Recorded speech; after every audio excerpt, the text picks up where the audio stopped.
Hey guys, இந்த சேனலில் வந்து நம்ம இன்வெட்டில் வந்து நிறைய பிஸ்னஸ் ஐடியாஸ், அதுக்கப்புறம் வந்து சக்ஸஸ் ஸ்டோரிஸ்லாம் நீங்கள் வந்து கேட்க போகிறீங்க. இப்போது நம்ம பிஸ்னஸ்னால் என்ன, அதை பற்றின ஒரு விளக்கம் தான் நம்ம இன்றைக்கி கொடுக்க போகிறோம். உங்கள்கிட்ட ஒரு ப்ராடக்ட் இருக்குது, ஆர்எல்ஸ் வந்து உங்கள்கிட்ட வந்து சர்வீஸ் இருக்குது. இது ரெண்டுத்தையும் நீங்கள் செல் பண்ணிவிட்டு ஏர்ன் பண்ணுறீங்க பார்த்தீங்கன்னா மணி, அது பேர் தாங்க பிஸ்னஸ். சிம்பிள். ஃபார் எக்ஸாம்பிள், நீங்கள் டீ கடை வச்சு செல் பண்ணாலும் பிஸ்னஸ் தான். அதுக்கப்புறம் நீங்கள் ஆன்லைன் ஸ்டோர் வச்சு நீங்கள் செல் பண்ணாலும் பிஸ்னஸ் தான். அதுக்கப்புறம் நீங்கள் வீட்டில் டியூஷன் எடுத்து பசங்களுக்கு சொல்லிக் கொடுக்குறீங்க பார்த்தீங்களா, அதுவும் பிஸ்னஸ் தாங்க. ஒரு பிஸ்னஸ் நீங்கள் எடுத்துக்கிட்டீங்க அப்படின்னா அதில் 3 ரொம்ப முக்கியமான விஷயங்கள் இருக்குது.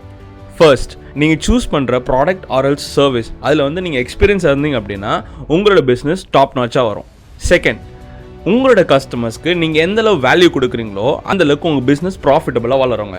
Third, profit. எந்த பிஸ்னஸ் பண்ணாலும் அது ப்ராஃபிட் நோக்கத்தில் தான் வந்து பிஸ்னஸ் பண்ணுவாங்க. நிறைய பேர் சொல்லுவாங்க, நான் சர்வீஸில் பண்ணுறேன், அது பண்ணுறேன், இது பண்ணுறேன்னு சொல்லிட்டு. அதெல்லாம் ஒன்றுமே கிடையாதுங்க. ப்ராஃபிட் தான் மெயின்லி ஃபோக்கஸ்ட் ஆன் பிஸ்னஸ். இப்போ நீங்கள் ப்ராஃபிட் எப்படி ஏர்ன் பண்ணுறதுன்றதை நீங்கள் ஒரு ரூட் காஸ் பண்ணி நீங்கள் வந்து ஒரு ஒர்க் அவுட் பிளான் பண்ணி நீங்கள் பிஸ்னஸில் இறங்குனீங்கன்னா உங்களோட ப்ராஃபிட் கரெக்டாக கன்சிஸ்டன்ஸாக இருக்கும். உங்களோட ஐடியா ஸ்மாலாக இருந்தாலும் சரி, பிக்காக இருந்தாலும் சரி, தயவு செஞ்சு நீங்கள் ஆக்ஷனில் இறங்குங்க. ஸ்டார்ட் பண்ணணும்னு சொல்லிட்டு முடிவு பண்ணிட்டீங்க அப்படின்னா உங்களால் அச்சீவ் பண்ண முடியும். So dream big, achieve big, be a sunshine. நம்ம சேனலில் இதே மாதிரி நிறைய வீடியோஸ் வந்து இனிமேல் வரப்போது. உங்களை மோட்டிவேட் பண்ணுற மாதிரியும் நிறைய பிஸ்னஸோட டெவலப்மெண்ட் மாதிரியும் சக்ஸஸ் ஸ்டோரிஸ் எல்லாமே வந்து இந்த சேனலில் வந்து வரப்போகுது. ஸோ இந்த சேனலை வந்து சப்ஸ்கிரைப் பண்ணிக்க, லைக் பண்ணுங்கள், ஷேர் பண்ணுங்கள். உங்களை அடுத்த வீடியோவில் சந்திக்கிறேன். பாய்.